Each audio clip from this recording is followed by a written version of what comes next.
El título del mensaje, hermanos, es gracia abundante. Mire, la salvación es por gracia.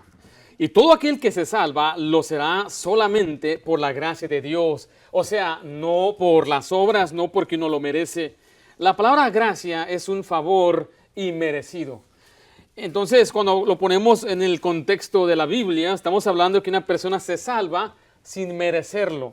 Así es la salvación bíblica. Difícil de entender para muchos que ya han sido enseñados, entrenados de otra forma, pero no podemos negar los pasajes de la palabra de Dios que claramente nos enseña que nadie es digno de la salvación. No hay ni una sola persona que puede decir que se gana o merece o puede cumplir toda la ley, porque el que ofende en un punto, ¿qué hace con todo? Se hace culpable de todo, de toda la ley. O sea que no hay ni una persona que pueda vivir desde el día que ha nacido hasta el día que muere sin haber fallado a Dios. Y esa es la medida de Dios. La medida de Dios es la ley perfecta, lo que hablamos la semana pasada en su contexto. Acompáñame a Hechos 20, deje su marcador en 1 Timoteo. Y quiero mostrarle que este pasaje nos enseña que la salvación es algo que Dios nos da mediante el Evangelio. O sea, viene por medio de lo que Jesús hizo por nosotros. ¿Qué hizo el Señor? Bueno, Él dio su vida por nosotros en la cruz, fue sepultado y al tercer día la palabra de Dios nos dice claramente que Él resucitó para darnos la justificación. Hechos 20:24, Pablo dice esto: pero de ninguna cosa hago caso, ni estimo preciosa mi vida para mí mismo, con tal de que acabe mi carrera con gozo y el ministerio que recibí del Señor Jesús para dar testimonio, note esta frase, del Evangelio de ¿qué? De la gracia de Dios. El Evangelio son las buenas nuevas, que Cristo murió por nuestros pecados y resucitó para darnos vida eterna. Y dice la Biblia que es el Evangelio de la gracia de Dios. Y vamos a ver en un momentito que la gracia va de la mano de la misericordia. Recibimos por gracia el perdón de pecados. Somos justificados por la gracia. Y la gracia de Dios se puede también desechar según Gálatas. Vaya conmigo a 1 Timoteo, regresemos a nuestro pasaje principal. En los últimos versículos de este pasaje hemos aprendido que Timoteo fue encargado a enfrentar a aquellos que están enseñando diferente doctrina. Sin duda, en el contexto que hemos leído, en todas las epístolas, hay muchas doctrinas falsas, pero también incluye lo que es una falsa doctrina de salvación. Y aquí Pablo va a empezar a hablar acerca de la salvación bíblica, la salvación real o verdadera, la cual Dios ha declarado a través de todas las Escrituras. Mira lo que dice 1 Timoteo 1:16. Dice la Biblia ahí: pero por esto fui recibido a misericordia, para que Jesucristo mostrase en mí el primero toda su clemencia. ¿Para qué dice ahí? Para ejemplo de los que habrían de creer en Él para vida eterna. Mire, las buenas nuevas del Evangelio consiste que Dios nos salva sin las obras de la ley. Y Pablo ahora va a usar su ejemplo de su vida, de una persona que fue salva, siendo él, según la Biblia, un blasfemo, un perseguidor y un injuriador. O sea que si Dios pudo salvar a Pablo, Él puede salvar a quien quiera que crea en Él. Recuerde que este propósito tiene este mandamiento que le enseñó, tiene el propósito de luchar en contra de la falsa enseñanza de una salvación por obras. Vaya a Gálatas capítulo 1, por favor, Gálatas 1. Había aquellos que enseñaban un evangelio diferente. Ahora, ¿existe otro evangelio? ¿Tiene el diablo su propio evangelio? Claro que sí. ¿Tiene él sus propios ministros? Sí. ¿Tiene sus propios apóstoles? En este pasaje nos dice la Biblia que hay quienes predicaban otro evangelio. Gálatas 1, 6 al 9, estamos ahí.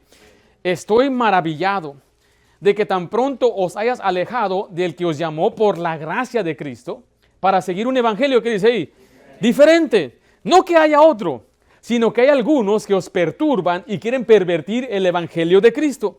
Mas si aún nosotros, o un ángel del cielo, os anunciaré, ¿qué cosa?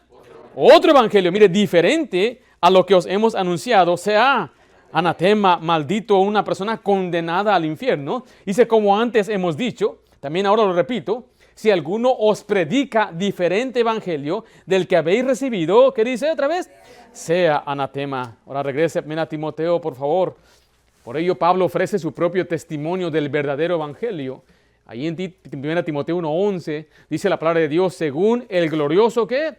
Evangelio. O sea, a diferencia del punto de vista de los falsos maestros, que ellos buscaban un medio de salvación por la ley, Pablo muestra que con el uso correcto de la ley nos puede guiar a traer convicción de nuestro pecado, pero nos hace ver la necesidad de la gracia. El testimonio de Pablo del versículo 12 al 17 es parte integral de la epístola. Contrasta la gloria del evangelio verdadero con la futilidad de la falsa doctrina. A diferencia del falso evangelio, de los falsos maestros, Pablo hace énfasis en el evangelio verdadero y su participación por la gracia de Dios. O sea que esta gracia de Dios está disponible para el peor pecador que viene al Señor Jesucristo en fe y humildad. Y un momento vamos a ver el testimonio de Pablo. O sea que vamos a ver entonces algunos principios en cuanto a la gracia de Dios. En primer lugar, vamos a ver la bendición de la gracia. La bendición de la gracia. Y le quiero decir, mi querido hermano, es una bendición que Dios nos da su gracia, porque nadie la merece. 1 Timoteo 1:12 dice así de esta manera: doy gracias al que me fortaleció, a Cristo Jesús nuestro Señor, porque me tuvo por fiel, poniéndome en el ministerio, habiendo yo sido antes blasfemo, perseguidor e injuriador, mas fui recibido a misericordia, porque lo hice por ignorancia en incredulidad. Note en primer lugar la fuente de la gracia. ¿De dónde viene la gracia? De Dios. La gracia solamente viene de Dios. Por eso dice, doy gracias al que me fortaleció. ¿Quién es el que fortalece? ¿Quién es el que da gracia? Dios. Mira el versículo 14. Por eso dice la Biblia ahí, pero la gracia ¿de quién? De nuestro Señor Jesucristo. Le leo lo que dice Juan 1:17. Usted vaya a Romanos 1:5. Juan 1:17 dice así, pues la ley por medio de Moisés fue dada, pero la gracia y la verdad vinieron por medio de Jesucristo. Jesucristo da gracia, solamente Jesucristo da su gracia. Romanos 1:5, aquí Pablo habla de la gracia que Dios utilizó para elegir a Pablo para ser un apóstol. Romanos 1:5, ¿estamos ahí? Y por quien recibimos la gracia y el apostolado. Note que la gracia es algo que se recibe. Efesios 3:8, acompáñenme a Efesios 3:8. La gracia es algo que Dios nos da. En un momento vamos a ver cómo es que nos da esa gracia, pero note que la fuente de la gracia es Dios mismo. ¿Qué es la gracia? Es el favor inmerecido, y en el contexto de la salvación es que Él nos da una salvación sin merecerla. Efesios 3:8, ¿estamos ahí? A mí, que soy menos que el más pequeño de todos los santos, me fue dada esta gracia de anunciar entre los gentiles el evangelio de las inescrutables riquezas de Cristo. Note que aquí le dice, se me dio una gracia. La gracia siempre es dada. Miren Efesios 3:7. Allí el versículo antes, del cual yo fui hecho ministro por el, ¿qué dice ahí? Don de la gracia de Dios que me ha sido dado según la operación de su poder. ¿Qué es un don? Es algo que se da sin esperar nada a cambio. Y una y otra vez nos damos cuenta que la gracia es algo que Dios da. La fuente de la gracia es Dios. Por eso es una bendición que Dios quiere dar la gracia. Él da la gracia, la regala. Pero mire, vemos la necesidad de la gracia. Regresa a Timoteo capítulo 1. Deje ahí un marcador para que pueda nada más ir así y así se va al pasaje. Timoteo capítulo 1, versículo 13. Note cuánto necesitaba la gracia Pablo. ¿Estamos ahí? Habiendo yo sido antes blasfemo, perseguidor e injuriador, mas fui recibido a misericordia porque lo hice por ignorancia en incredulidad. Pablo habla de su vida pecaminosa antes de conocer al Señor. Dice, antes yo había sido esto. ¿Y qué fue lo que hizo? Bueno, él era un blasfemo. ¿Blasfemo en qué forma? Él no era un blasfemo como aquellos que no conocían a Dios. Él tenía conocimiento del Señor, de Jehová. No tenía conocimiento de Jesús. No había creído que Jesús era el Mesías, el Hijo de Dios, Dios mismo. Ahora, yo creo que Pablo estaba ahí presente cuando juzgaron a Esteban. Yo creo que Pablo estaba presente cuando juzgaron a Cristo. Porque Pablo, antes siendo Saulo, él fue criado en Jerusalén. Fue instruido bajo Gamaliel. Gamaliel era el rabino más reverenciado en aquellos tiempos. Entonces yo creo que toda su vida él estuvo en Jerusalén. No hay duda que él sabía quién era Jesús. Pero él blasfemaba el nombre de Jesús. Decía, yo era un blasfemo, era un perseguidor, porque perseguía a la iglesia. Después dice que era un juriador, significa que provoca ofensas. Él maltrataba a la iglesia y nos da su testimonio en Hechos 26, versículo 9 al 11. Hechos 26. En este pasaje vamos a ver cómo es que él hacía todas estas cosas. Hechos 26. ¿Estamos ahí? Dice la palabra de Dios en el versículo 9 de Hechos 26. Yo ciertamente había creído mi deber hacer muchas cosas contra, ¿qué cosa dice ahí? Contra el nombre de Jesús de Nazaret, lo cual también hice en Jerusalén. Yo encerré en cárceles a muchos de los santos, habiendo recibido poderes de los principales sacerdotes. Y cuando los, ¿qué dice ahí? Mataron, mire, yo di mi voto.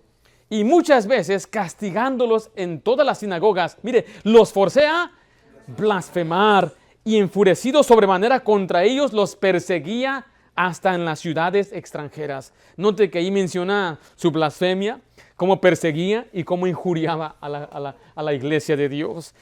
Pero esto lo hizo por ignorancia, en incredulidad. ¿Se acuerda cuando usted se burlaba de los hermanos? Y ahí van los aleluyas y pobrecitos. Ahí va, y algunos quizás su esposo eran creyentes y se burlaban de su esposa, de su esposo. Otra vez a la iglesia, pues llévate la almohada, ¿no? Vive ahí mejor. Y uno empieza a injuriar, causar ofensas, maltratar a otros. Quizás nunca usted llegó al punto de lastimar a una persona, pero también hasta blasfemaba el nombre del Señor sin saber, por incredulidad y por la ignorancia que había en nosotros. Ahora, ¿cómo usted cree que Pablo se sentía en cuanto a este asunto? Vaya conmigo a 1 Corintios 15, 9. Pero quiero mostrarle que Pablo no conocía a Jesús. En Hechos 9:5 nos deja saber eso, se lo voy a leer. Él dijo, ¿quién eres, Señor? Le dijo, yo soy Jesús a quien tú persigues. Note esta frase, dura cosa te es dar coces contra el aguijón. Pablo era Saulo en aquel tiempo, él no creía en Jesucristo, él estaba yendo a un lugar a encontrar a otros creyentes y ahí estaba enfurecido con el permiso o autoridades en sus manos, tenía unos alguaciles y iba rumbo con tanto celo a buscar a unos cristianos escondidos y se topó con Jesús. Y cuando se topa con Jesucristo, ahí es donde viene entonces la salvación a él, porque dice, ¿quién eres? Dice, yo soy Jesús a quien tú persigues.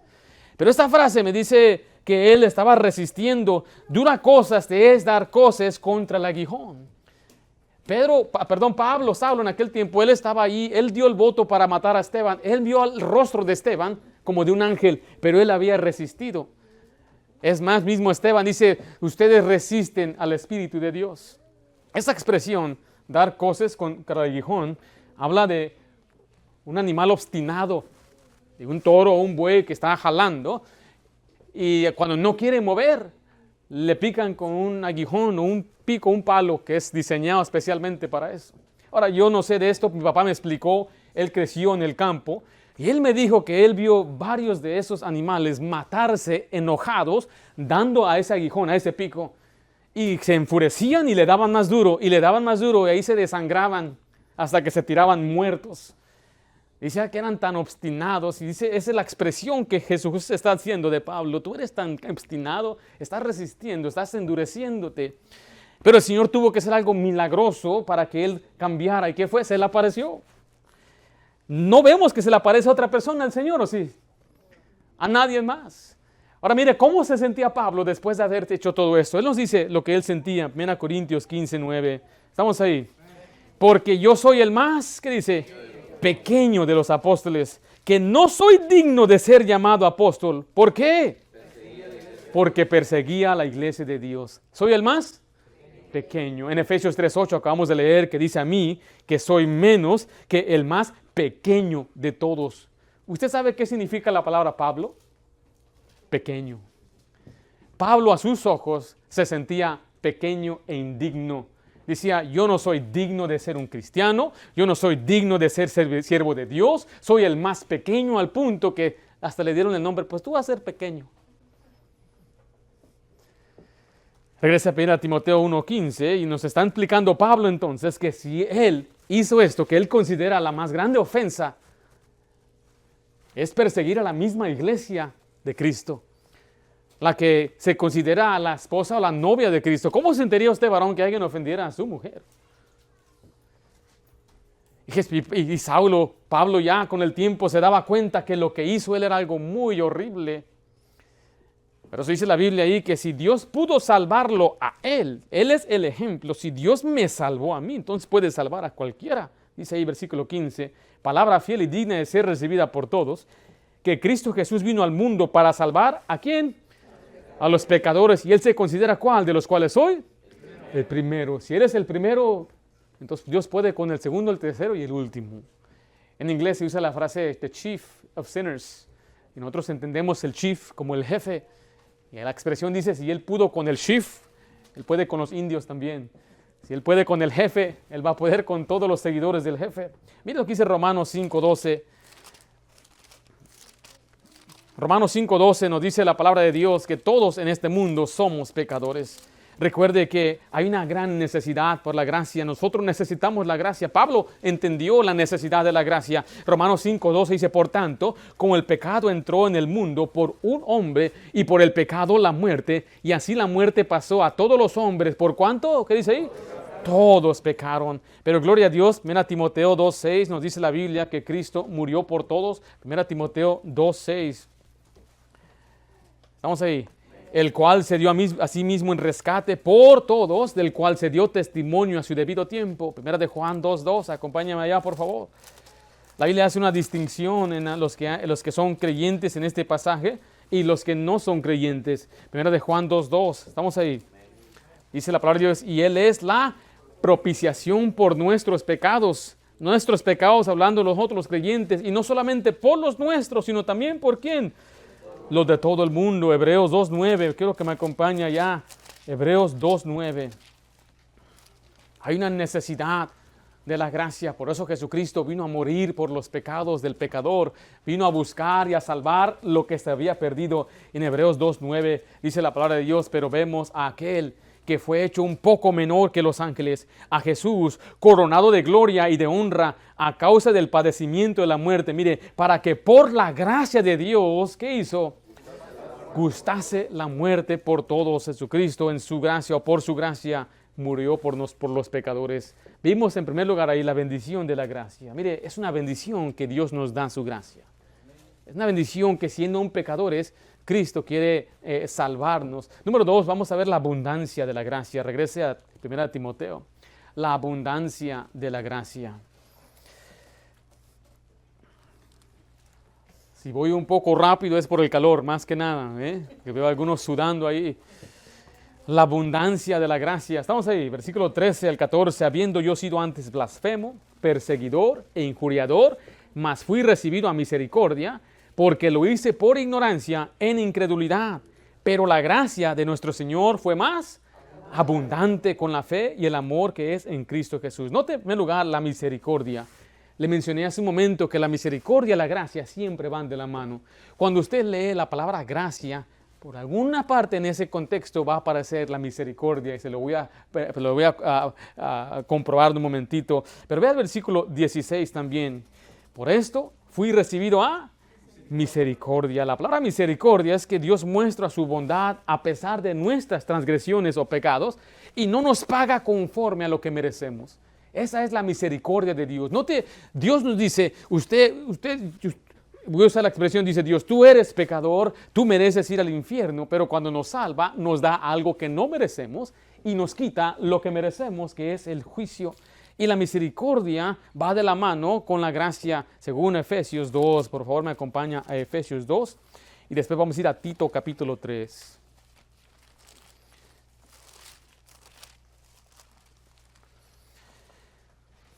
Estamos ahí. Efesios 2 dice versículo 4 y versículo 5. Pero Dios, que es rico en misericordia, por su gran amor con que nos amó, aun estando nosotros muertos en pecados, nos dio vida juntamente con Cristo. ¿Y qué es la frase que termina ahí? Por gracia sois salvos. Estando muertos en nuestros pecados, habla de la condenación. La ley dice que el que no cree ya es condenado. Y esta es la condenación. El que no cree en Jesucristo, el que tiene al Hijo, tiene la vida. Pero el que rehúsa creer al Hijo no verá la vida, sino que la ira de Dios está sobre él. De cierto os digo que el que oye mi palabra y cree al que me envió, tiene vida eterna. Y ha pasado de muerte a vida y no vendrá a condenación. Antes de ser creyente, usted estaba condenado rumbo al infierno, muerto en un sentido, pero cuando Cristo vino a usted, porque Cristo es el que nos encuentra, Cristo es el que extiende su mano hacia nosotros, Él nos salvó y Él nos dio vida juntamente con Cristo. Por gracia sois salvos. Tito capítulo 3, mire lo que dice Tito capítulo 3. Note que Dios es rico en misericordia. Si yo digo yo soy rico en dinero, ¿qué quiere decir? ¿Qué significa eso? Nadie sabe. Que tengo mucho dinero, que abundo. No soy rico, por eso no les contestan. ¿Verdad? No, pastor, no es rico. Rico en misericordia significa que tiene mucha misericordia. Y en su misericordia, aplicándola con la gracia, entonces no nos paga conforme a lo que merecemos. Tito 3, 5, estamos ahí. Nos salvó no por obras de justicia que nosotros hubiéramos hecho, sino por su misericordia. Ahí está, mire, por el lavamiento de la regeneración y la renovación en el Espíritu Santo. ¿Se acuerda que le prometí que la gracia estaba por ahí? Sigamos leyendo. El cual derramó en nosotros abundantemente por Jesucristo nuestro Salvador, para que justificados ahí está, mire, por su gracia, viniésemos a ser herederos conforme a la esperanza de la vida. Note la misericordia, la abundancia gracia y la abundancia misericordia en este pasaje. Pero vamos a regresar a Timoteo, vamos a ver la medida. La medida. 1 Timoteo 1:14. Estamos ahí. Pero la gracia de nuestro Señor fue más abundante. La palabra abundante habla que abunda en gran cantidad. Nos da la idea de una medida desbordada de la gracia de Dios que es más grande que el pecado y suficiente para suplir todas nuestras necesidades. Recuerde lo que Pablo dijo, que él fue recibido a misericordia al punto que todos los pecados que Pablo había cometido y todos los pecados que usted cometa pueden ser perdonados, lavados por la gracia de Cristo, la sangre de Cristo. Romanos 5:20, mire lo que dice, por favor.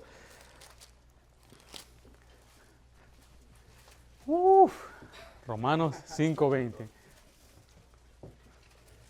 ¿Ya las hiciste? No, ya es muy tarde. Ya estamos en el tercer punto. Romanos 5:20, ¿estamos ahí? Pero la ley se introdujo para que el pecado abundase. Mas cuando el pecado abundó, ¿qué sucedió? Sobreabundó la gracia. Creo que aquí ya les he hablado, ¿no? De una dama. Y yo les compartí el evangelio. Y ella estaba muy atenta, escuchando a todo. Cuando le dije que Cristo pagó por sus pecados, ella dijo, a mí Dios no me puede salvar. A mí Dios no me ama. Le dije, claro que sí, señora. Nunca imaginé que ella me iba a decir o contar lo que había hecho. Porque la miraba una mujer decente. Bien, no miraba de una forma de la calle, me hablaba con respeto. Pero ella me dijo, tú no sabes lo que yo hice. Y me empezó a contar que aproximadamente quizás unos 15, 20 años atrás, no me acuerdo bien, ella había abandonado a su esposo y a sus 5 hijos. Se fue con otro hombre. Y dijo ella, ¿tú crees que Dios me ama a mí después de lo que yo hice? Está difícil eso. Tratar de explicarle a una persona que a pesar de su grande pecado, porque es horrible, eso es algo muy feo que ella hizo, dejar a sus hijos. Yo puedo nada más imaginarme esta mujer ya tener sentimientos para otro hombre que no es su esposo, empezar a mandarse mensajes, a hablar por teléfono. De pronto ya se andan saliendo, le dice pues vámonos y en un momento ahí decide dejar todo. Puedes imaginarse el corazón quebrantado de ese hombre. Y los niños diciendo, mamá nos abandonó. Es horrible. Quizás su propio esposo jamás la perdonaría. Quizás sus hijos no la perdonarían. Pero la gracia de Cristo sobreabunda. No, y de ninguna manera yo estoy animando el pecado. Simplemente estoy leyendo un pasaje que dice que donde el pecado abunda, siempre sobreabunda la gracia. Y yo no sé cuál es o cuál haya sido el pecado de usted que algunos dicen no quieren. No, soy demasiado pecador, he sido muy malo. La mayoría de las personas en este mundo no van a matar. Solamente el 2% se dice en este mundo se considera homicidas, matones. ¿Usted escuchó lo que sucedió hace un par de días? Allá un muchacho entró y balaceó y mató. Qué horrible, qué feo. Pero podrá haber salvación para un hombre como él. ¿Podrá Dios salvar a una persona que haya cometido adulterio, fornicación? ¿Podrá Dios salvar a una persona que haya sido un blasfemo, un juriador, perseguidor? ¿Podrá Dios, mire, escuche, porque estamos hablando de esos pecados, pero qué tal los orgullosos, creídos, que se llenan de tanto un corazón, los ojos altivos, corazón endurecido, creyendo que nadie, que ellos han hecho todo y nadie les ha ayudado. Que no era un hombre Nabucodonosor de esa forma. Decía que no, esta es la gran ciudad que yo edifiqué. Y él se sentía que era por su poder, su corazón se enorgulleció. Dios lo humilló y mire, de pronto al final él glorificó a Dios como el Dios de los cielos. Yo creo que él ahí se comprendió y fue salvo, salvó a un orgulloso.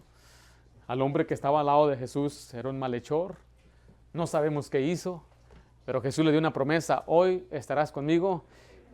¿Por qué hoy? Porque va a morir en unas cuantas horas. No le dio oportunidad de bajarse, de hacer buenas obras, de restaurar, restablecer, pagar lo que le robó. No tenía tiempo para eso. Lo único que él tenía en ese momento era la fe en Jesucristo.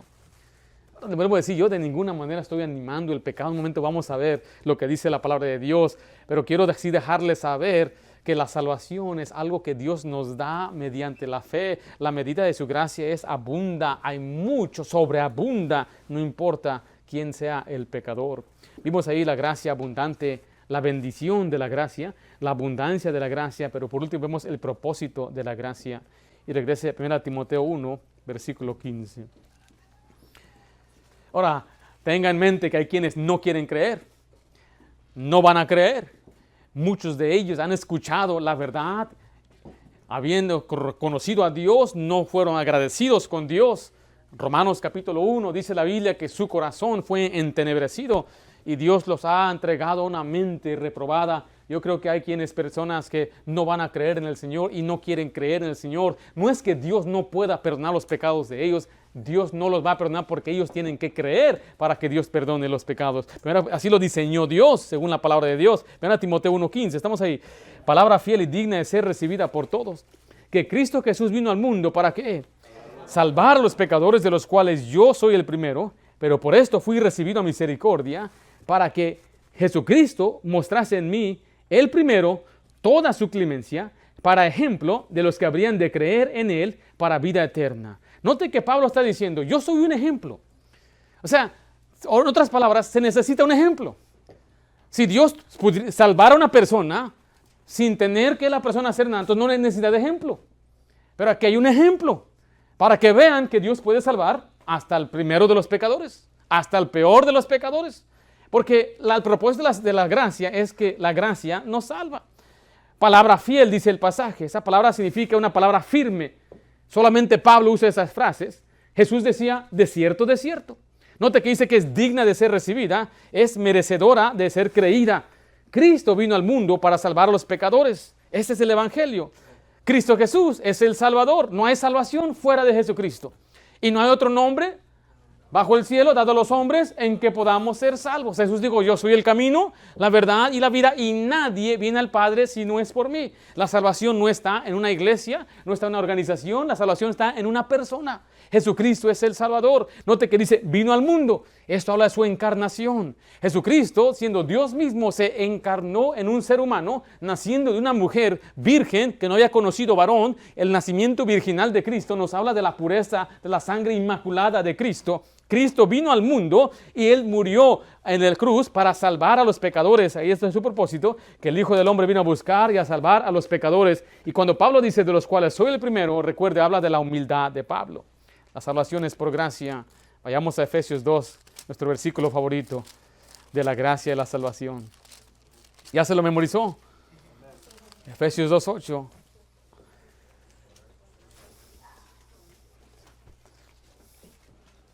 Aquí tengo un ejemplo. Y este ejemplo, no sé si a veces me da tristeza, lástima, me da risa, de todo. Son emociones mixtas. ¿De qué habla, pastor? ¿Qué tiene que hacer por ir al cielo? ¿Y qué dice la persona común? Portarme bien. Okay. Y luego la persona que tiene un fondo evangélico cristiano, supuestamente, algunos dicen... Tengo que cuidar. No, ¿tienes qué? Tengo que cuidar. Tienes que cuidar. Okay. ¿Qué significa cuidar? Pues, la salvación. Porque mira, hay quienes dicen, no, tienes que hasta el final echarle ganas. Y Dios te la va a dar como recompensa. Y otros ya un poquito más, yo creo, no más inteligentes, quiere decir, pero más, ¿cómo? ¿Astutos? Más astutos, ahí está. Dicen, sí, es gratis, pero la puedes perder. Entonces no es gratis. ¿Tiene un precio todavía o no? Entonces no fue eterna esa salvación, no fue una promesa de salvación, sino fue todavía con una condición de que tienes que perseverar. Y dicen, tienes que ser fiel hasta la muerte. ¿Qué no dijo Jesús en Apocalipsis? Sé fiel hasta la muerte. ¿Lo dice eso la Biblia? Sí lo dice. ¿Sí lo dijo Jesús? Sí lo dijo. ¿Pero lo dijo en cuanto a salvación? No fue para salvación. Le dijo, algunos de ustedes van a morir. Y dice a Josué, tú vas a morir, van a perseguirte, pero tú sé fiel hasta la muerte. ¿Qué significa eso? Significa que no se desanime, que no se acobarde, que no huya, que se mantengan firme en la fe, al punto que digan, ¿renuncias a Cristo o no renuncias a Cristo? Sé fiel hasta la muerte significa que vas a hacer. No renuncio a Cristo. Vamos a la hoguera, ahí a quemarlo vivo. Eso es ser fiel hasta la muerte, ser un mártir. No significa que tienes que ser fiel en tu vida cristiana, porque ¿quién lo va a hacer? ¿Quién de vosotros hoy pecó? Todos pecamos. La otra vez estaba yo predicando y a veces predicando vienen unas tremendas verdades. Dice la Biblia, las manos derramadores de sangre inocente. ¿Quién aquí ha matado? No levante su mano. ¿Okay? No, ¿quién? Pero me vino un pensamiento mientras estaba predicando y los mencioné. Dije, ¿quién de ustedes quizás nunca ha matado a nadie, pero sí le deseara que ese hermano ya no estuviera aquí? O que esa persona ya no existiera. Le dio COVID. ¡Oh! Le dio COVID. Como que se alegró. Se alegró un poquito usted. Mire, yo no me alegro. Dice la Biblia que Dios, Él no se goza ni se alegra con la muerte del impío. Ni Dios mismo. Pero ¿cuántos han tenido deseos de esa forma? De odio, enojo. Porque, es que a la gente le gusta comparar pecados. Es que no, yo nunca he hecho esto. Y ya con eso ya está enorgulleciéndose como aquel fariseo que estaba llorando. Yo no soy como este. Yo hago esto y esto. Ya. Gracias a Dios por mí. Oh, Dios resiste a los soberbios. Allí en la religión, en la soberbia religiosa, ya perdiste. Y hago la pregunta esa a la gente, pues ¿cuántos pecados para perderla? Aquí la tengo. ¿Cuántos? ¿Cuántos? No, entonces ya estuvo. No. ¿Sí me explico? O hay como un límite, unos 100. Y cuando vas es como una barrita de vida en un videojuego, ¿no? Y se va acabando tu vida. Ya la perdiste. Hay que empezar otra vez. Y le digo, si tienes que bautizar para ser salvo, pues sí, entonces si pierdo mi salvación, me tengo que bautizar otra vez. Bueno, no. Se empiezan. Es que nunca, todo esto yo lo he analizado. Porque yo también crecí en una iglesia donde me enseñaron, no solamente recibí todo lo que me decían y lo acepté. Uno tiene que analizar todo lo que le enseñan y le dicen. Entonces yo también analicé a ver qué dice este fulano. No, pues tienes que guardar un día. ¿Guardar? ¿Qué significa eso? No, pues tienes que congregarte. La Biblia no dice eso. No habla de tener una reunión, una asamblea el sábado. No dice eso. Oh, sí dice el día de reposo. Pero es el día de reposo. No hacer nada. Contaba el hermano que hablaba. Sí, esto es lo que me contó, ¿verdad? Una señora que decía, ¿y ustedes cuándo se reúnen? Porque así es como pensaba censurarlo. Ya, así lo callo, mira. ¿Dónde? Y le dijo el hermano, no, pues nosotros el domingo. Nosotros el sábado. Y le dijo, creo que le mencionó que cocinaban, hacían muchas cosas ya y hacían. Entonces alguien tiene que trabajar ese día para que... La Biblia dice que no podía ni siquiera andar fuera caminando. Los fariseos eran muy astutos. Donde ellos agarraban tierra de su casa y contaban los pasos y tiraban tierra y empezaba de nuevo. Entonces viajaban hasta kilómetros y kilómetros el día sábado, pero no quebrantaban el sábado porque literalmente pisaban la tierra de su casa, todavía estaban en su casa. O sea, está tremendo todo este asunto que hacían ellos. Jesucristo después viene y Él trabaja, sana al día sábado, porque Jesús dijo, yo soy el Señor del sábado. O sea que nuestro descanso está en Jesucristo. Entonces cuando hago la pregunta a la gente, le quiero mostrar este pasaje, por gracia sois salvos por medio de la fe. Y esto no de vosotros, es don de Dios, no por obras, para que nadie se gloríe. ¿Sabe qué? A veces hacen esto, me está enseñando el versículo. ¿Qué dice ahí? Sí, pero el otro pasaje dice, y simplemente ignoran. No, mire, lo que yo le diría a usted es que usted también escuche el otro lado. Le digo a ellos, ¿ha escuchado el otro lado? ¿Hemos escuchado lo que enseña la Biblia sobre la gracia? La gracia que es de salvación por fe, sin las obras de la ley. En Hebreos, Hechos 15:11, dijeron los apóstoles, antes creemos que por la gracia del Señor Jesús seremos salvos de igual modo que ellos. Vaya conmigo a Efesios capítulo 1, versículo 7. Efesios 1:7. Y le digo esto porque si usted tiene el deseo, anhelo de evangelizar, va a enfrentar estas cosas. Y a veces la gente es necia. ¿Y cómo se le debe hablar al necio según la Biblia? Según su necedad. Entonces simplemente a veces se le tiene que hablar. Porque si no quieren aceptar lo que dice la Biblia, entonces es tiempo de hablarles, no ser groseros, no maltratarlos, no humillarlos, pero sí hacerle cuestionar, hacer preguntas. Porque me ha dicho la gente, entonces tú puedes hacer lo que tú quieras. No. No. ¿Quién dijo eso? ¿Tú tienes licencia? No, la única licencia que tengo es para conducir, para pecar, no. Dice, vamos y comamos que mañana moriremos. No, tampoco así, no, nosotros no creemos eso. Creemos que Dios nos salvó con un propósito. Efesios 1:7 dice que somos redimidos por gracia, en quien tenemos redención por su sangre, el perdón de pecados, ¿según qué? La riqueza de su gracia. Mira lo que dice Romanos 5:2. Oh, mi querido hermano, hay bastante pasaje que habla de una salvación por gracia. Es que por la fe tenemos entrada a esta gracia. ¿Estamos ahí? Romanos 5:2, por quien también tenemos entrada por la fe. ¿A dónde? A esta gracia. Mira el 3:24, Romanos 3:24. Nos dice la palabra de Dios que somos justificados gratuitamente por su gracia. Romanos 3:24. ¿Estamos ahí? Siendo justificados, ¿cómo? Gratuitamente por su gracia. La palabra justificado, declarado justo, recibe el mérito de Cristo y es declarado por lo tanto inocente, pero es por su gracia, mediante la redención que es en Cristo Jesús. La Biblia dice que somos justificados por su gracia en Tito 3:7, Romanos 3:28, mira lo que dice la palabra de Dios. Concluimos pues que el hombre es justificado por fe sin las obras de la ley. Ahora vaya a Romanos 4:3. Estoy leyendo bastantes pasajes en este momento en cuanto a esta salvación, porque no es un pasaje que se interpreta nada más de un versículo. Hay muchos pasajes. Ningún pasaje debe interpretarse a la luz de un solo versículo. La Biblia dice que ninguna parte de la Escritura es interpretación privada. Significa que ningún solo versículo debe ser suficiente para establecer una doctrina, ni mucho menos de salvación. Tenemos que ir a través de todas las Escrituras y no hay contradicción en la Biblia. Romanos 4:3, estamos ahí. Porque, ¿qué dice la Escritura? Me encanta esa frase. ¿Qué dice la Escritura? Es lo más importante. ¿Lo que dice qué?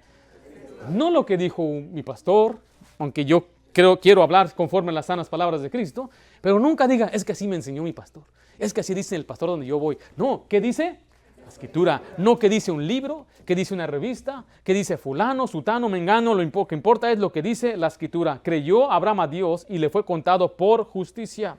Pero al que obra no se le cuenta el salario como gracia, sino como deuda. Mas al que no obra, sino cree en aquel que justifica al impío, su fe le es contada por justicia. Note el versículo 6, como también David habla de la bienaventuranza del hombre, a quien Dios, ¿no qué? ¿Dios qué? ¿Atribuye qué? Justicia sin obras, diciendo, bienaventurado aquellos cuyas iniquidades son perdonadas y cuyos pecados son cubiertos. Bienaventurado el varón a quien, Señor, no inculpa de pecado. Note que el asunto es este. Dios me recibe. Tú eres Dios ahora. Dice la Biblia que yo no merezco, no es como un salario que yo merezco. ¿Le han quedado debiendo dinero a usted? Somos varios. ¿Hacemos una demanda juntos o qué? Note que dice la Biblia que la salvación no puede ser considerada la gracia como lo que Dios nos da, la justicia, que la salvación, como una deuda. Usted trabaja 40 horas y si le pagan sus $20 la hora, ¿cuánto le deben al final? ¿Cuánto? $800. Eso es lo que le deben. Y usted trabajó y usted ahí se presenta al final, jefe, ya estoy listo. ¿Para qué? Pues para que me pagues. No te va a pagar. Es una deuda. ¿Sí me estoy explicando? Pero él no le pagó al patrón y viene y está un poco preocupado, pues él dependía de esa entrada para pagar ciertas cosas que necesitaba. Yo le digo, mira, no te preocupes, mi hermano. Dios me bendijo. Ahora sé por qué me bendijo Dios. Te voy a ayudar. Aquí está, mira, $800. ¿Era deuda esto? ¿Qué pasó, hermano? ¿Qué pasó? Qué volada, ¿verdad? Note que no se cuenta como un salario. La gracia no es algo que uno se merece. La gracia es algo que Dios nos da. La justificación es algo que Dios nos da, perdón. Pero note el pasaje que dice cómo Dios perdona nuestros pecados. Mira, volvamos a ver el pasaje ahí. Como también, el versículo 6, Romanos 4:6. Como también David habla de la bienaventuranza del hombre a quien Dios atribuye justicia sin obras. ¿Qué es la justicia de Dios? Es la declaración que somos justos. Note esto, diciendo, bienaventurados aquellos cuyas iniquidades son perdonadas. Está hablando del pasado. Cuyos pecados son cubiertos. Se está hablando presente. Bienaventurado el varón a quien el Señor no inculpa de pecado. Está hablando en el futuro. Entonces, si yo recibí la salvación, una promesa de vida eterna, y yo no puedo cumplir con su ley, Dios ya me prometió que no va a atribuirme a mí la culpa del pecado. ¿Sí vemos ahí? Es muy sencillo de ver este asunto. Y quiero repetir, recalcar que el propósito de todo esto era la razón de la cual Cristo vino. Para salvarnos a los pecadores que no podíamos salvarnos. Jesucristo vino a buscar a los enfermos. ¿Te acuerdan de eso que dijo? Hablando simbólicamente, que el que está enfermo tiene necesidad de un médico, pero habían quienes no sentían que necesitaban un médico. Hablaba de los religiosos, porque ellos dependían de su religión y no querían venir a Él. Ahora, gracias, hermano. Voy a tomar asiento. Regrese a 1 Timoteo capítulo 1.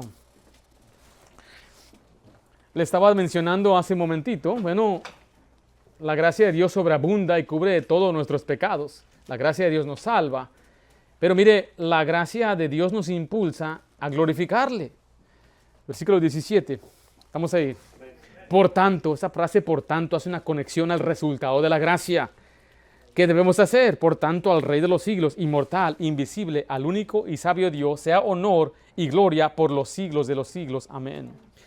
O sea, ahora tenemos que honrarle a Él, porque Él nos dio su gracia. Por eso es una bendición que Dios nos da su gracia, pero no está bien nada más que ahora sigamos nuestra vida como que si no hemos recibido la gracia de Dios. Tenemos que darle honor al Rey, porque es como Rey y usted y yo somos sus siervos. Como Él es inmortal, es Rey de los siglos, es el único Dios, es el Dios sabio, tiene el conocimiento sublime, Él sabe lo que es mejor. Y Dios quiere entonces que usted le honre con su vida. Por eso le digo, me dicen, entonces puedes hacer lo que tú quieras. No, tengo que hacer lo que le honra a Él. Tengo que hacer lo que glorifica a Dios. Todo lo que yo haga debe ser para glorificarle a Él. Mi actitud debe glorificar a Dios. Debo tener una buena actitud. Debo tener una actitud cuando vengo a buscarle en oración, consagrada, una actitud de amor, fervoroso en el servicio a Dios. Porque eso es lo que cuenta. Cuenta mis obras, sí, pero también cuenta lo que yo siento en mi corazón. Las dos cosas van de la mano. Tengo que honrarle a Dios en mi corazón y con lo que yo hago. Ven a Timoteo 1:12. Lo maravilloso de todo esto es que Él mismo nos capacita para glorificarle a Él.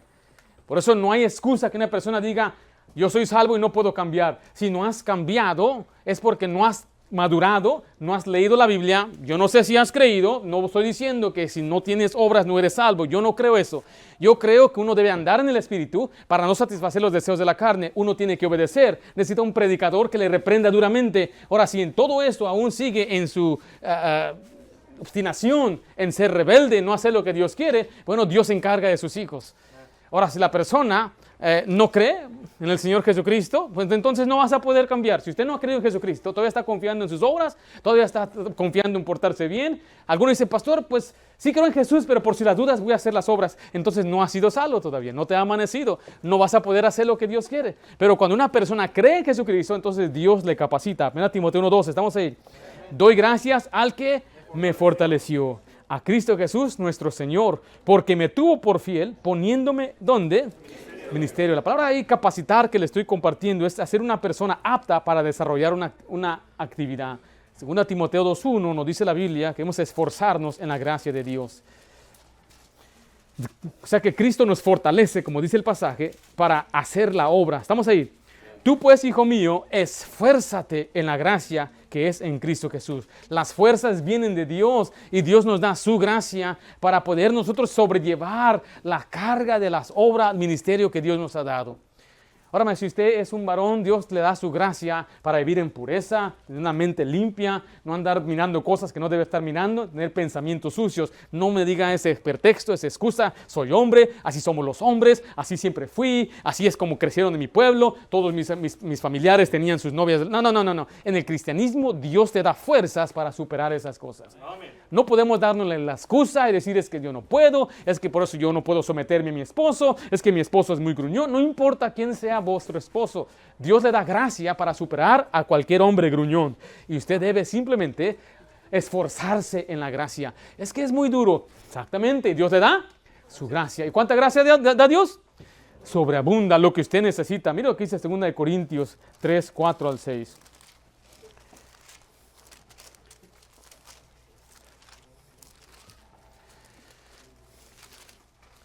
Yo no puedo servir a Dios. Bueno, qué bueno que usted sienta eso. Lo bueno es que entonces usted va a depender de Dios, ¿correcto?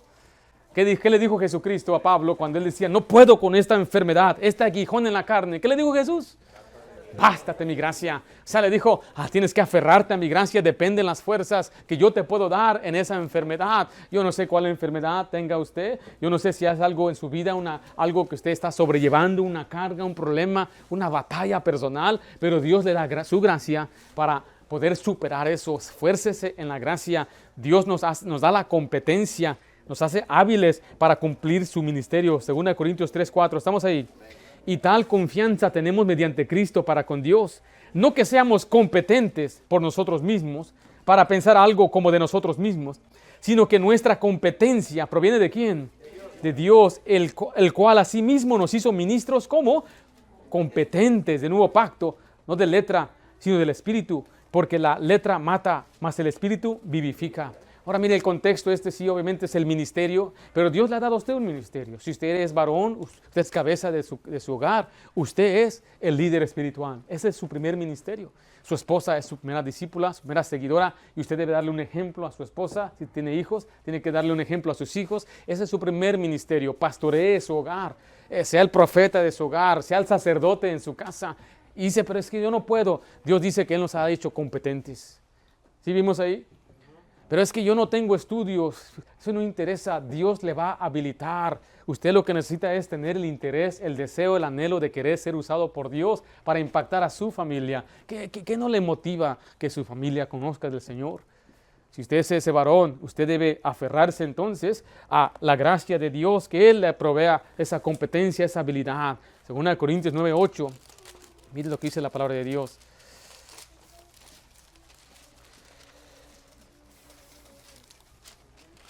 Y poderoso es Dios. ¿Estamos ahí? Y poderoso es Dios para hacer que abunde en vosotros toda ¿qué? Toda gracia, a fin de que, teniendo siempre en todas las cosas todo lo suficiente, abundéis para toda buena obra. Entonces Dios nos da ¿cuánta gracia? Que abunde toda gracia. Recuerde, en este caso, la gracia que Dios nos dio, la salvación es por gracia, es un favor inmerecido. Y ahora que usted ha recibido al Señor, ahora Él mismo le da su gracia, Él aún nos está dando su favor, su fuerza espiritual para poder sobrellevar nuestras cargas, sobrellevar el ministerio, cualquier cosa. ¿Hay pretexto o no hay pretexto? Pero es que yo no tengo mi familia como Él. Dios dice, es que cada quien es diferente. Es que algunos quieren comparar su aguijón, mira, dicen, mi aguijón es más grande que el de Él. No vamos a comparar aguijones, mi querido hermano. ¿Quién se lo dio? Fue Dios. Entonces, ¿por qué os quejáis? No se queje. Si Dios se lo dio, entonces Dios mismo le va a dar fuerzas, su gracia para sobrellevarlo. Pero es que mi situación es diferente. Es que cada situación es especial a los ojos de Dios. Recuerde que hay una pista en la cual usted está corriendo, en la carrera que está por delante, y cada carrera es diferente también. No todas las carreras son iguales. Está la carrera de 100 metros, está la de 500, hay una que tiene obstáculos, hay una de agua, otra de natación. No todas son igual, pero usted sabe que el de 100 no se compara al otro, y lo que hicieron la otra. Y cada quien tiene una carrera diseñada específicamente para usted mismo. Si usted fue salvo antes, si usted fue salvo en este país, es diferente al que fue salvo aquí. Si usted creció en un hogar cristiano, es diferente que el que no creció en un hogar cristiano. Si usted conoció a su esposa antes de conocer a Cristo, es diferente que el que conoce a su esposa después de conocer a Cristo. Y no sabe cuántos hombres me han dicho, yo hubiera querido casarme en el cristianismo. Le dije, hermano, ya guarda silencio, ya estás casado y no puedes ni imaginarte otra cosa. No, es que yo si hubiera sido un soltero, esta hermana me cae. No, ¿cómo cállese? No me ande diciendo nada de esas cosas. Usted ya está casado, no haga fantasías de nada. Ese es, mire, si usted lo quiere ver, es una bendición o es un aguijón, pero se lo dio Dios y se acabó. No, es que, si yo hubiera sido... No. No puede usted lamentarse de algo que no puede controlar. No debe usted lamentarse de algo que ya sucedió, ya está ahí. Usted ve a ese niño y dice, ya está aquí. No hubiera yo hecho eso, ya está aquí. Ahí está, ya es un becerrón así, no sé cuántos años tiene. Pero, ¿qué debe hacer usted? Dios le da su gracia para continuar y seguir adelante. Dios le hace a usted, le habilita a usted, le da su fuerza. Yo creo que Dios le puede dar gozo en medio de cualquier circunstancia, pero usted tiene que aferrarse a la gracia de Dios. Si usted ha creído en Jesús, por gracia ha sido salvo, y Dios dice, ahora te voy a derramar más gracia en mí para que ahora vivas esta vida de acuerdo a mi voluntad. Pero es difícil. Bueno, es difícil sin la gracia de Dios. Pero con la gracia de Dios, entonces cuando soy débil, entonces, y Dios me da su gracia, usted sabe en los versículos, no lo sabemos, ¿o no?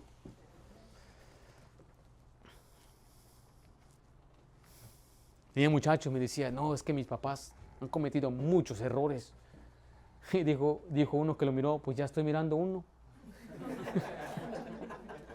A veces no lo ven así, ¿verdad? Qué feo, ¿verdad? No puedes juzgar a tus papás. Recuerda, si tus papás conocieron al Señor después de ser, si conocieron al Señor después de tener una vida, muchos errores que se cometen. Yo digo eso, si los cristianos cometen errores, a los que les hemos enseñado desde aquí, no hacen las cosas bien, ¿cuánto más nuestros padres que no conocían de Cristo? No juzgues a tus padres. Tú no eres nadie para señalar un dedo. Más bien ora que Dios le dé gracia, porque recuerde, Pablo, siendo un gran siervo de Dios, todo lo que el hombre sembrare, eso va a cegar. La persona más perseguida en la Biblia era Pablo. Usted observe, allá en Damasco, no estaban buscando a los otros hermanos, estaban buscando a Pablo. Andaban cuidando las puertas por Pablo. Entraba el hermano fulano, Ananías ahí pasaba y paseaba por ahí. A él no lo querían, estaban buscando a Saulo, a Pablo, y lo bajaron, lo descolgaron de una canasta, ¿se acuerdan? Llega a Jerusalén, nadie se quiere juntar con él. No, hombre, ese es el que mataba. Viene Bernabé y le enseña y la guía. Y de pronto otra vez se mete en problemas con otros judíos en Jerusalén. Y tiene que esconderse otra vez. Lo mandan a Tarso. Y ahí está Tarso. Está Pablo en Tarso, ya olvidado. Hasta que Bernabé llega a Antioquía y se acuerda. Y fue y trajo a Saulo. Y lo empezó a envolver en el ministerio. Y ahí van saliendo al primer lugar donde vienen y empiezan ahí a perseguirle. Lo apedrean, se levanta, van a la siguiente ciudad. Los judíos de aquí del pueblo vienen a este pueblo. Ahí está, ese es. Y van tras de él. No tras de Bernabé, tras de Pablo. Porque lo que él hizo, Dios se lo está pagando muy fuerte. Hasta el punto que él, yo creo que lo mataron. No sé, no tengo pruebas. Pero mismo Pablo estaba diciendo en esos pasajes que ahora tiene un aguijón en su carne, tiene problemas, como mencionaban el pastor en la mañana, conflictos por fuera, temores por dentro, donde quiera que iba había quien le perseguían, estaba en peligros de ladrones, en peligros de su propia nación, peligros de judíos, pero la única manera que él pudo llegar al final era por la gracia de Dios. Entonces tenemos que aceptar que esta es nuestra vida. Vivimos en California, es caro, pero Dios nos da su gracia. Nuestra situación, yo no sé cómo es, cuál es su situación familiar, personal. No sé si tiene todavía trastornos de la vida pasada. No sé qué sucede en su mente. Eso considero a veces que yo no soy un buen pastor. ¿Por qué? Porque yo crecí en un hogar cristiano. Yo no sé qué es tener esos temores de que mi papá no viene a la casa, que mi papá era un borracho, que mi papá era un desobligado. No sé qué es eso. Conocí a mi esposa en la iglesia. Nos conocimos en el servicio de jóvenes. Nos platicamos en el servicio de jóvenes. Nuestra primera cita fue una actividad de jóvenes. Le pedí que se casara conmigo en una actividad de jóvenes. No vamos a morir en una actividad de jóvenes aquí. Y ella viene de un hogar también cristiano, le enseñaron bien y pues no tenemos problemas como a veces el mundo tiene. No nos hablamos de groserías ni de insultos, nada de eso, pero todo ha sido por la gracia de Dios, de mis papás, nuestros padres y pastores que nos guiaron, nos enseñaron. Entonces, yo no sé, yo no puedo hablar por usted. Usted tiene que ir ante Dios y Dios le va a dar su gracia. Yo tengo luchas que usted no tiene, yo soy pastor, son luchas. Cada vez que escucho a un hermano se enferma, esa es una lucha personal. Siempre que un hermano no tiene trabajo, es una lucha personal, algo que me afecta a mí. Me dirán algunos, no llegó el hermano, ni modo, pero no es lo que yo siento. Yo pasaba noches sin poder dormir, me doy cuenta que un hermano se va al pecado, al mundo, uno no puede dormir y yo le digo a mi esposa, ¿por qué siento esto? Quisiera no sentir esto, pero esa es parte del ministerio, que tenemos que sufrir y doler, velar por las almas. Entonces comprenda que quizás doy gracias que no tengo otros lados donde tengo que depender de la gracia. Dios me ha bendecido de una otra forma, pero sí hay otras áreas que yo necesito también la gracia. Por eso no hay que comparar aguijones. Cada quien tiene su propia lucha. Segunda de Pedro 3:18, es lo que usted debe hacer. Usted debe crecer en la gracia. Segunda de Pedro 3:18, estamos ahí. Antes bien, creced, ¿en qué dice ahí? En la gracia y el conocimiento de nuestro Señor y Salvador Jesucristo. O sea que uno puede seguir creciendo y madurando y fortaleciéndose más en la gracia. Hechos 20:32, mira lo que dice Hechos 20:32.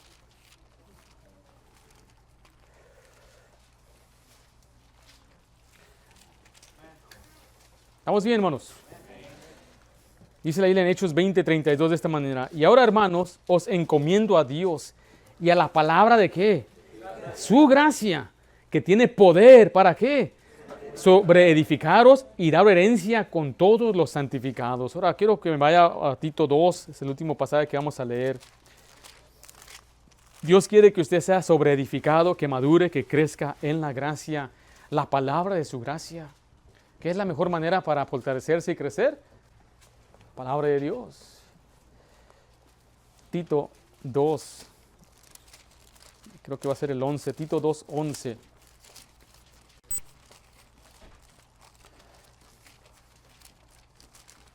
¿Sí estamos ahí?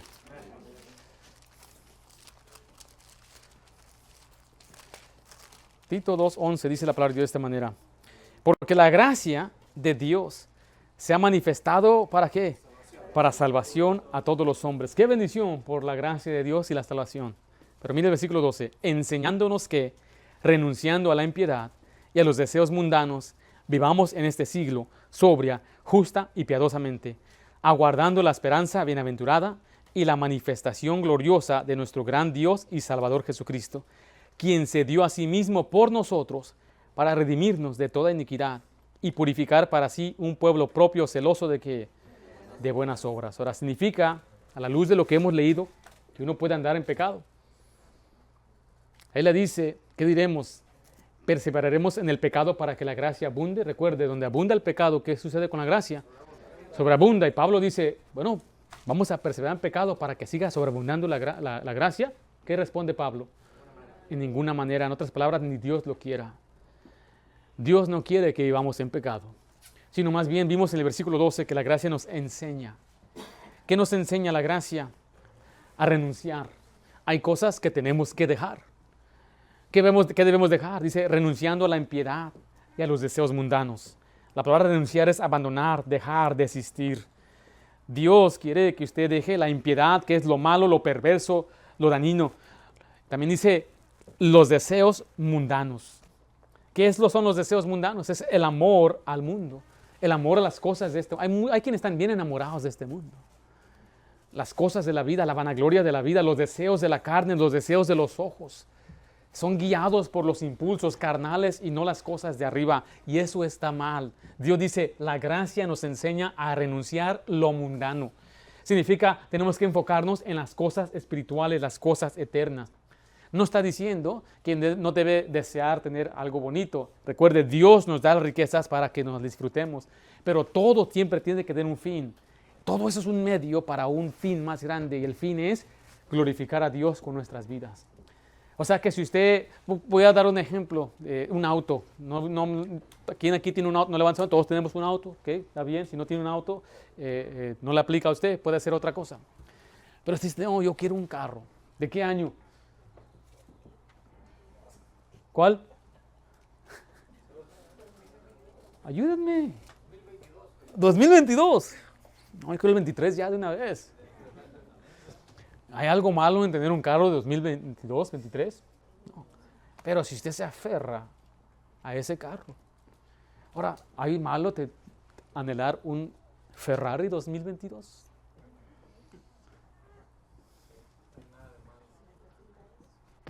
¿Para qué sirve ese carro? No va a poder meter ni a una persona más que usted. ¿O sí? ¿A quién se va a...? Dame un raite. Llegamos, ¡brum! En un minuto llegamos aquí, de mi casa aquí, ¿verdad? ¿Necesita usted un auto que cueste $500,000? Ahí está, entonces, ahí está donde yo diferencio, entonces, en tener un carro bonito del año, a tener algo que no necesitas. Y digamos, aunque usted sea un billonario y no le cueste nada, yo creo que aún no es sabio en sus recursos. Porque está bien tener lo que necesitamos, comprarse una casa y que le cueste, a lo largo va a ahorrar mucho dinero. Necesita un down payment de 100,000, o sea, no se puede, entonces ahorra, hermanito. No se me vaya a Texas. No hay nada malo, pero mire, si Dios no le está bendeciendo en poder tener esa casa, donde usted anda siempre endeudado, ya no puede venir a la iglesia porque está trabajando 3, 4, 5 trabajos, no ve a la familia, entonces esa no es bendición de Dios. Se está aferrando a algo que no está a su alcance y más bien lo que debe aplicar es, teniendo abrigo, sustento, están contentos con esto. Ahora, si Dios está bendiciendo y usted no les pesa comprar, o sea, no le va a agotar sus recursos para poder vivir bien, entonces es una tremenda bendición. A mí me agrada cuando veo hermanos que Dios los bendice de esa forma, pero el problema es cuando no tenemos eso y estamos tan enamorados de este carro, mi carro, y nadie lo toque, y hermano, me da un rete. No, hermano, no se puede. Entonces ya estamos amando las cosas terrenales y no es con un fin espiritual, ya es un fin personal. Por eso es la Biblia, pedís mal para vuestros propios deleites. Espero que me haya explicado en ese aspecto. Porque no debemos mirar a un hermano que ya lo bendijo Dios, mira nomás, mira. ¿Por qué no vendió su carro y se lo dio a los pobres? No tenga esa mente de Judas, mi querido hermano, ¿ok? Usted no se fije en otros, usted fíjese en lo suyo. Fíjese en lo que Dios le está bendiciendo, pero no se enamore usted de las cosas. La gracia nos enseña lo que tenemos que dejar, pero también lo que tenemos que añadir. Dice la lista que vivamos en esta vida sobria, justa y piadosamente. Sobria es hacer las cosas con moderación. Justa es vivir una vida recta. Piadosamente es vivir conforme a la voluntad de Dios. Después dice, esperando la venida bienaventurada de Dios. Estaremos siempre velando por la venida de Cristo. Finalmente dice, celoso de buenas obras. O sea que Dios quiere que los cristianos hagan buenas, pero de una forma, pero con celo. Celo significa que estén motivado, emocionado, con fervor, con un interés ardiente y activo.